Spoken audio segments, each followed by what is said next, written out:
प्रधानमंत्री नरेंद्र मोदी के असम अरुणाचल दौरे से संबंधित यह अहम खबर। कुछ ही देर में असम पहुंचने वाले हैं पीएम नरेंद्र मोदी। आज पोहोरा में वो रात्रि विश्राम करेंगे। कल काजीरंगा नेशनल पार्क में जंगल सफारी पर जाएंगे प्रधानमंत्री नरेंद्र मोदी। ईटानगर में विकसित भारत कार्यक्रम में शामिल होंगे और इस तरीके से कई अहम पड़ाव हैं प्रधानमंत्री नरेंद्र मोदी के इस असम यात्रा के। और आगे बढ़ें, पीएम नरेंद्र मोदी के असम दौरे के संबंध में ये खास बातें आपको बताते चलें। असल में प्रधानमंत्री नरेंद्र मोदी का मिनट टू मिनट कार्यक्रम आपके सामने मैं रख रहा हूं। सुबह 5:40 पर वो काजीरंगा नेशनल पार्क जाएंगे और 9 मार्च को सुबह 10:30 पर वो आईजी पार्क पहुंचेंगे। दोपहर 12:15 बजे लचित बारफुकन की प्रतिमा का अनावरण करेंगे। दोपहर 12:45 पर जोरहाट में अलग अलग विकास परियोजनाओं का उद्घाटन और शिलान्यास करेंगे।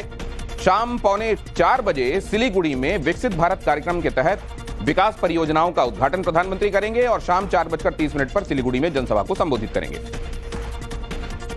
पीएम मोदी के इस दौरे की सबसे खास बात क्या है? प्रधानमंत्री के इस दौरे की सबसे खास बात यह है कि प्रधानमंत्री कल डबल लेन वाली ऑल वेदर सेला टनल का उद्घाटन करेंगे। ये एक बहुत लंबी सुरंग है जो बहुत ऊंचाई पर है।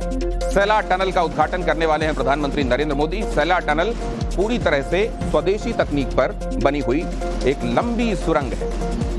दुनिया के सबसे ऊंचाई पर बनी सबसे लंबी सुरंग है ये। सेला टनल 13,500 फीट से ज्यादा की ऊंचाई पर बनी हुई है और टनल की कुल लंबाई करीब 12 किलोमीटर 11.84 किलोमीटर है। तो करीब 12 किलोमीटर लंबी टनल है और हजारों फीट की 13,500 फीट की ऊंचाई पर बनी हुई है।